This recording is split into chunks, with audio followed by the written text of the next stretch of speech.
We're in the beautiful city of Los Angeles. Give a little pep. Give a little pep. We're in the city of Los Angeles, California. All right, guys, we're in the city right now, Marina del Rey, in Los Angeles, California. And as you can see, Dave's in a short sleeve shirt and he's not fucking freezing and dying right now. It's pretty dope out here. But right now we're about to do a Q&A. I posted on Instagram and I told you guys to ask me some questions. We haven't done a Q&A in a while. I don't think you've done one on your channel. I haven't done one on my channel. So I'm just gonna pick some like good questions that I feel like we both get a lot and we're just gonna answer them for you guys. So yeah, let's jump right into it. This has been answered before, but I feel like I've never given a proper answer to this, and I don't know if you have, but the first question we're gonna answer is if you guys weren't doing what you're currently doing, fitness as a career, what do you think you guys would be doing right now? I would definitely be doing something with computers. Probably would have went to college for like computer science. I wouldn't be riding motorcycles, that's for sure. I'd probably be too lanky and skinny for that, being in IT at some department. Something maybe like videography, or yeah, just something with like the transistor, like in general, yeah. So you think you'd be in a fucking you would have went to college and graduated colleges and been in a fucking cubicle? I don't know if I would have went the whole white picket fence cookie cutter route, but it would definitely be something I feel like that technology based. Hopefully not what you were just saying. I'm gonna answer it for Dave because the thing is, like, I feel like cookie cutter. That's the cookie cutter. That's the political answer. But in reality, you would be getting paid like a few six figures like a month just to like crack fucking like other countries' codes, like. I'd be like a guy from Beautiful Mind. I'd be yeah, he'd be cracking fucking codes for like the FBI, doing some Russell weird Crowe. shit.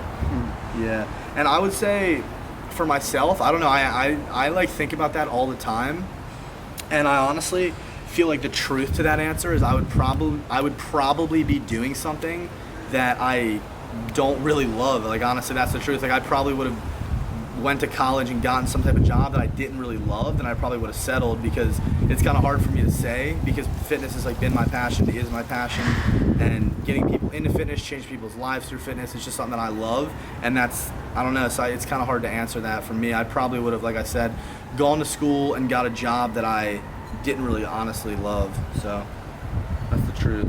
Is yoga good for lifting weights, and would you recommend it for anyone? I think it's good. I think it can definitely give you a lot more mobility, and your overall core strength will definitely be improved because you have to do a weird funky pose and you have to hold it, so that'll definitely transfer over into lifting. And also, yoga's in the sense it's kind of like cardio. It's like cardiovascular exercise. You have more endurance. When you're in the gym, you kind of just like feel better throughout the day, and that'll kind of transfer over everywhere, including to your workout and just general sense of well-being. Yeah, I do yoga like 4 or 5 times a week personally, and I would say... Continue on with the mythical narrative, go. I would say that it really loosens your body up and really connects you to your body more, so, and it elongates your muscles, so it allows you to get deeper and have more of a stretch while you're doing your lifting movements. I'm just kidding, I've only done yoga once and I cried, and the teacher came up to me and told me, and asked me if I needed to leave the room because I was sweating that bad and I was like face first.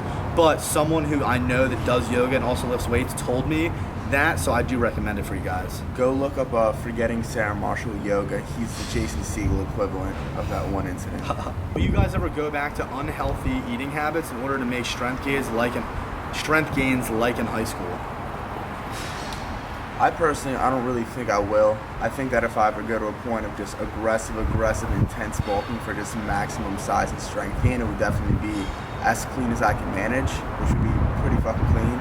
Wouldn't really go down the dirty bulking side just for overall longevity and health purposes. Yeah, honestly, for me, I would say that I would never go back to eating like complete shit again, because the thing is, when you're like, and obviously we're both still extremely young, 21, but when you're like really, really young, you can get away with like eating complete horseshit, and your metabolism is just so fucking fast, and on top of that, like you're just so young, so your health is there. But as you start getting older and you create these unhealthy eating habits and you continue to do that for year after year, it really starts to fucking deteriorate the shit out of your health and causes like really bad health shit. So you have to actually think about that, because yeah, I mean, even if you look good on the outside because you're lifting, but you're eating these shitty foods, it's still clogging the fuck out of your arteries and doing all this bad stuff, causing acne. So personally, yeah, I would recommend not eating like shit just to gain weight. The next question is going to be, do you feel as if getting into fitness and becoming social media icons, quote unquote icons for fitness, has been influenced by you?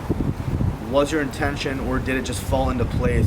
When I was 15 years old, I had an epiphany of the most cold-hearted, calculated, logical plan to arrive precisely where I am right now in this four-dimensional moment of time. Ha ha ha ha ha, JK. No. It all Dude, this is why you get the psychopath comments. This is why people think you're a fucking psychopath. No, in reality, it would just all kind of organically happen. Like, I kind of made a transformation video for fun, did well, made another one, try to make it better, monetize it, get some money to get a camera.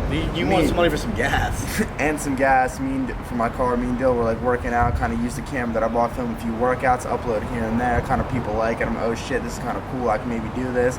And then one thing led to another, and here we're sitting filming this Q&A. Yeah, I would say I fucking for sure didn't plan anything. I fell into it because I wouldn't have this channel if it wasn't for him having a channel, because I mean, as a lot of you guys know, I started like anything on YouTube on his channel really, and then I branched off to create my own channel, but I definitely had no fucking intention of this. I had no idea. Did you just fucking know lizard spit? And I had no idea people even like made a career out of this type of stuff at all. So I would say, yeah, no intention at all. It just kind of happened because we fucking love doing it, and we love lifting some fucking heavy weights and putting it online. All right, Dave went inside, but there's a few more questions that I want to answer for you guys. A lot of it having to do with like my prep and stuff like that. So stay tuned. I'm about to answer a few more. I'm going to look and find some good ones. Okay, so the first question I'm going to answer that I got a lot was basically made me want to compete in a men's physique show. Like, why did I not want to do a powerlifting competition? I know a lot of you guys wanted to see me do a powerlifting competition and stuff like that. But guys, for me, like, number one, the thing is, when I do my powerlifting, I use straps. I also, so yeah, using straps on the deadlifts, I never really use a pause when I bench. So that's one thing, or those are two things right there that show you, like, that's not what powerlifters do. When you're in a meet, you have to not use straps, you have to pause your benches. I think I could do really well in it, but I'd have to focus more on that. And I just like using straps. I like not really pausing on the bench. So that's one reason I don't really do powerlifting competition. I'm just not super like passionate about it. Also, I feel like chasing the numbers, if you keep chasing them year after year, then realistically it's just gonna burn you out a little bit, in the sense that your joints and stuff are gonna be really deteriorated. So yes, you can powerlift the right way 100%, but for me personally, I always go in, I use ego a little bit too much. So I just want to give my body a little bit of a rest and not go crazy on the squats and deadlift, and just improve my physique, make my physique the craziest it's ever been by far. And that's why I wanted to step on stage as well. I'm super competitive, and I just wanted a new goal to be able to achieve and have fun with. And yeah, my goal is truly to do this show, qualify for nationals, and then see what happens from there. But really, I'm competitive. I didn't want to do a powerlifting competition. I wanted to bring my best physique ever. And yeah, that's pretty much what I would say. That's why I want to do the show. A lot of people ask me about competing is, what show am I going to do? What federation am I going to compete in? So I'm doing an NPC show. I figured that NPC is going to be the best way to like work my way up in the ranks, and hopefully, like, my overall goal I would love to become an IFBB pro. So you have to, you know, be an NPC competitor to then go to that level. So yeah, I'm going to start out with NPC and then we'll see how it goes. But basically, I'm doing an NPC show due to the fact that you have to compete in the NPC to then eventually go to the IFBB if you win enough shows and win nationals and all that. So yeah, we're doing an NPC show in August. It's August 17th in New Jersey. That is what show I'm going to be doing, when I'm going to be doing it, and why I'm going to be competing in the NPC. All right, so another question I've been getting asked a lot is, am I going to be moving to LA? Now, the thing is, Dave and I were both super set, like, I'm moving to LA because we come out here all the time and the weather's fucking dope.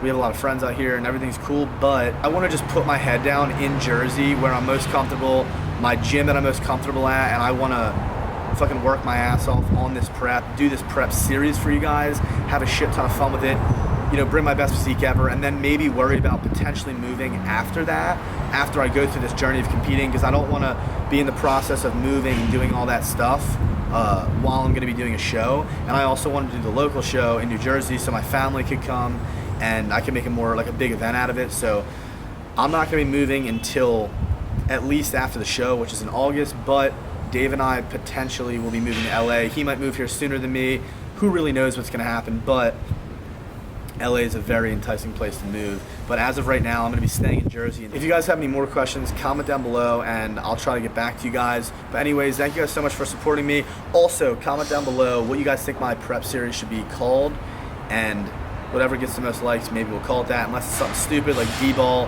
Mckenna, something like that. But anyways, thank you guys for fucking watching, and I'll see you in the next video. Peace.